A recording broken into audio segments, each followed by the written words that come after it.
U razmišljanju o ovoj emisiji bilo je govora da bih eventualno mogao da radim portret Safeta Isovića.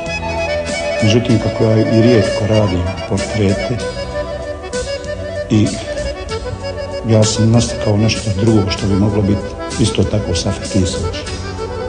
Evo gore ovi moji sarači.